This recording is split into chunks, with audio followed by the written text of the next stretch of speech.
Bonjour à toutes et à tous et bienvenue dans l'Hebdo, votre récap de l'actualité de la semaine. Une semaine marquée par les derniers préparatifs des campings vendéens avant le lancement de la saison touristique 2025.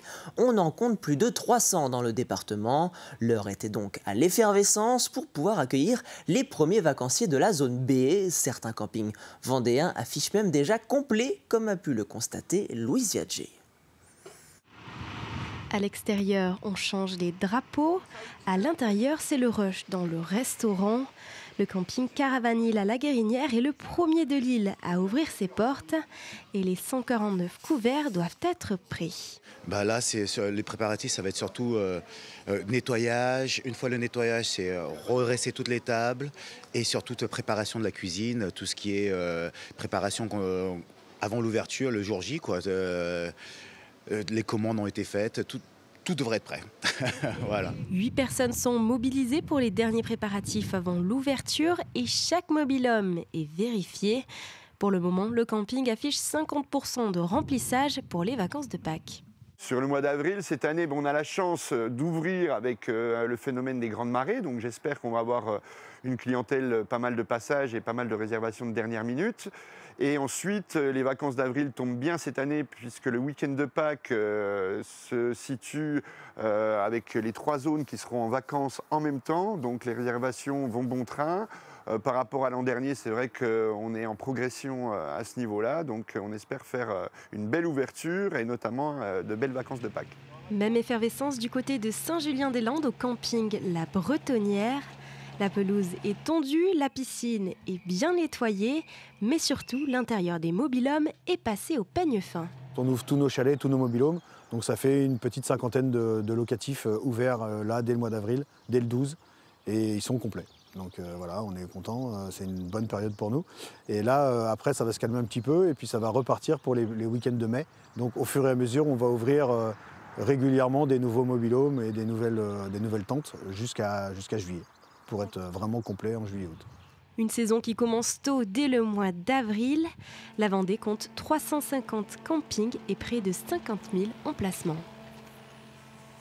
Et pour accompagner le secteur du tourisme, Vendée Expansion lance cette année une enquête pour mieux connaître ses visiteurs. Leurs attentes, leur mode de consommation, afin de mieux répondre à leurs besoins. Un plan d'action à destination des saisonniers et particulièrement des jeunes est également mis en place pour les attirer et les fidéliser. On cherche à faire le portrait robot du touriste qui vient en Vendée. Ça faisait 10 ans qu'on n'avait pas fait cette enquête qualitative. Et on a besoin de connaître, bien sûr, mieux connaître nos visiteurs. Et puis de savoir aussi quelles sont leurs attentes, leurs modes de consommation, afin de mieux répondre à leurs besoins et d'adapter notre communication. Quand on parle de promotion, on parle aussi de promotion sur des clientèle cible bien identifiée, parce que l'idée c'est de les faire revenir et ça coûte moins cher d'attirer, de conforter un client qui vient déjà plutôt que d'aller chercher un client qui n'est jamais venu. L'actualité en Vendée cette semaine, c'est également cette interdiction concernant la pêche au coquillage sur le quart nord-ouest du département. Une interdiction en vigueur depuis plusieurs jours. En cause, la présence très importante de la microalgue Pseudonitschia sur le littoral. Un dispositif de surveillance et d'expertise a donc été mis en place par l'ARS. Plusieurs analyses quotidiennes ont également été réalisées sur les sites concernés. En fin de semaine, seul le secteur de l'île-Dieu était toujours touché. Il est important quand même, en termes de risque sanitaire, de noter, et c'est pour ça que l'interdiction n'est pas anodine, l'interdiction sur le littoral, c'est qu'en fait, ce phytoplancton, cette microalgue, elle libère des toxines. Et c'est cette toxine-là qui est dangereuse pour la santé, avec les effets, on va dire, en termes de troubles digestifs et les effets neurotoxiques. Donc il est important pour les pêcheurs à pied qui vont sur les sites du littoral, aujourd'hui, de ne pas consommer ces coquillages. Le groupe de recherche et d'action sur l'inclusion numérique en Vendée vient tout juste d'officialiser son projet France Numérique Ensemble. Il s'agit là d'une feuille de route jusqu'en 2027 signée par le préfet, le président du conseil départemental et le coprésident des centres sociaux de Vendée. 38 acteurs différents ont donc participé à son élaboration, dont l'objectif est de renforcer l'inclusion numérique dans notre département. Alors quels sont les détails de cette stratégie? Réponse avec Louise Viadger. Ce fonds départemental vise à soutenir les projets locaux innovants en faveur d'inclusion numérique. La Caisse d'allocation familiale de la Vendée investit 10 000 € en complément du financement de la préfecture et du département. Le but, lancer des projets et des initiatives. Sur la territorialisation, on va avoir tout un axe vraiment important sur le volet formation des personnes aux usages du numérique, en complément de ce que font déjà les 25 conseillers numériques France Service. Et on va avoir aussi un deuxième volet plutôt sur la question de l'accès au matériel. Et on a fort espoir de pouvoir monter une filière départementale de l'inclusion numérique à travers le reconditionnement de matériel et de revente sociale. Ce fonds départemental pour l'inclusion numérique est une première en France. Il est lancé en partenariat avec l'Agence nationale de la cohésion des territoires pour mener des expérimentations. Au-delà des actions classiques du conseil départemental, il a également dit à travers Vendée numérique, il y a beaucoup d'actions qui sont menées aussi pour réduire toujours ce qu'on appelle la fracture numérique. Et l'objectif donc c'est de pouvoir recueillir, financer des projets, aussi petits soient-ils, mais dont l'objectif sera de favoriser, on va être positif, l'inclusion numérique des Vendéens qui sont encore un peu éloignés de cet outil numérique. Nous voulons aussi inciter, on voit bien qu'il y a des associations en particulier qui sont en permanence en relation avec les familles, je pense à Famille Rurale, mais on peut penser à bien d'autres associations qui prennent soin des autres.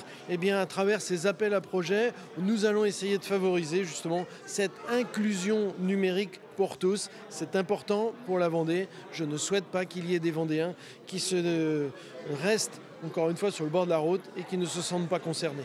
Pour cet appel à projet, les candidatures sont possibles jusqu'au 1er septembre. La commission de sélection des projets se tiendra, elle, en octobre.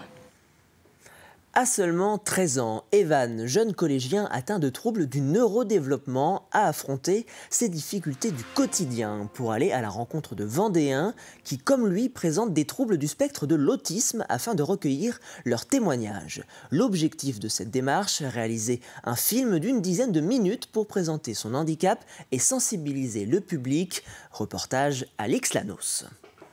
À 13 ans, Evan est scolarisé en classe de 4e en milieu ordinaire. Mais à la sortie du collège, il est suivi par un CESAD, un service d'éducation spéciale et de soins à domicile. Avec Aurélie, monitrice éducatrice, le jeune homme passionné d'informatique et de jeux vidéo s'est lancé un défi, celui de réaliser un film pour informer et sensibiliser à l'autisme. Car moi, je suis dans le spectre d'autisme et c'est ma passion de faire des vidéos, quoi. Et je me suis dit, ce serait bien de faire une vidéo sur l'autisme. Si tu veux encore modifier des choses, parce que j'y ai pas touché. Non. Pour réaliser son film, le moins qu'on puisse dire, c'est qu'Evan est sorti de sa zone de confort. Il est allé interroger des professionnels du CESAD, mais aussi des passants dans la rue pour leur demander ce qu'ils connaissaient de l'autisme. Des personnes qui ont du mal à s'intégrer dans la société actuelle. Une épreuve pour le jeune adolescent, pour qui les interactions sociales sont parfois compliquées. Je crois savoir que les personnes autistes ont du mal à regarder les gens dans les yeux, et je le constate. On trouve deux grands domaines qui peuvent être difficiles pour eux, c'est la communication et les interactions. Et l'autre grand domaine, c'est les centres d'intérêt restreints et répétitifs. Alors quand on demande à Evan comment il a vécu toutes ces interactions avec les gens... Moi c'est gênant, j'aime pas trop ça, mais je me suis dit, faut y aller au bout d'un moment. Faut y aller, faut pas être une flippette, quoi, du genre.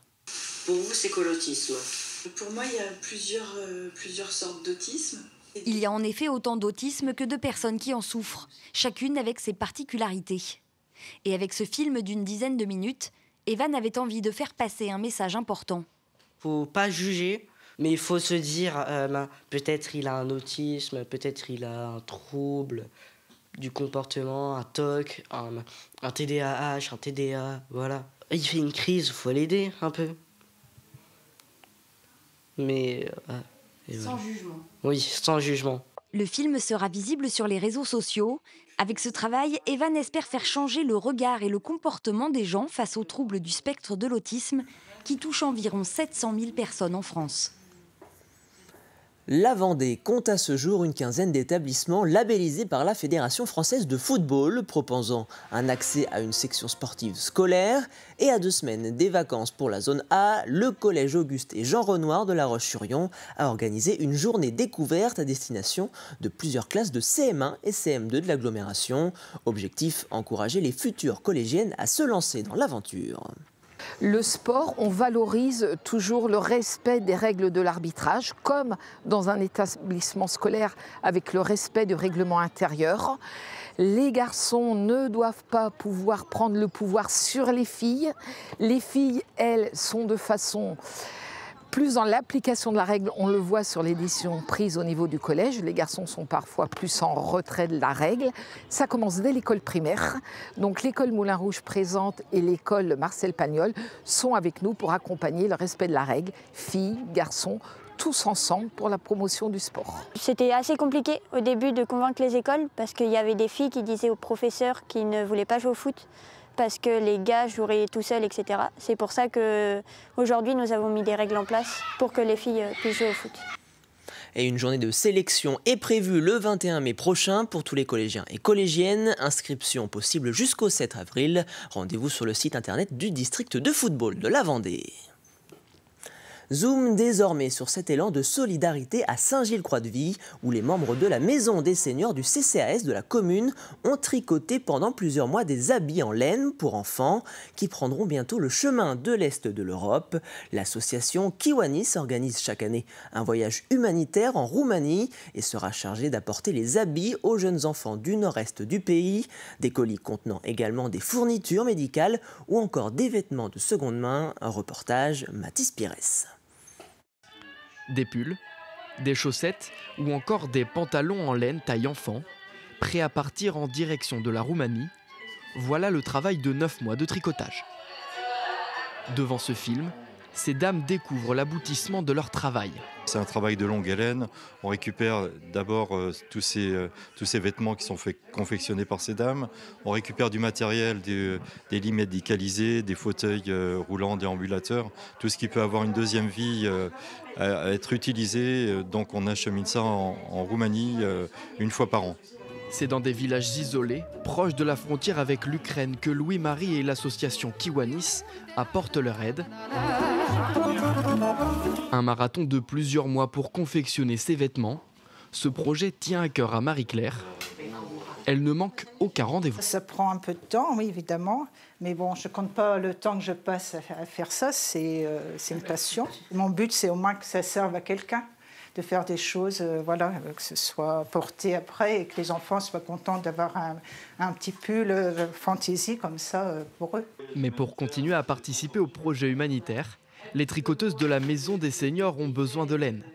Avec une moyenne de 4 pelotes utilisées pour un pull de petite taille, les stocks s'écoulent rapidement.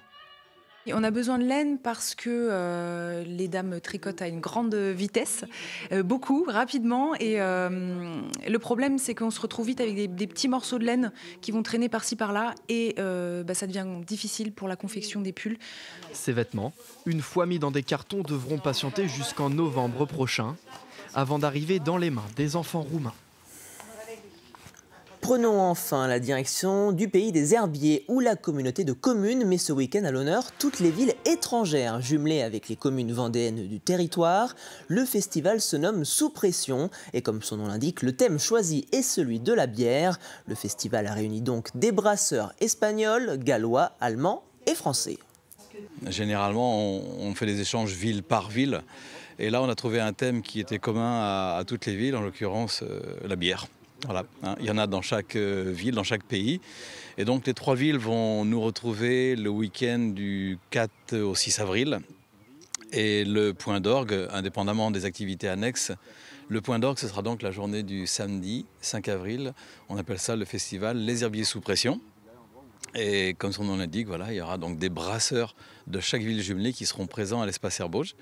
Et ils auront chacun un coin pour présenter leur bière. Et cet espace Herbauge sera ouvert toute la journée de 10h à 19h à tout Herbretais et des gens du pays des Herbiers également.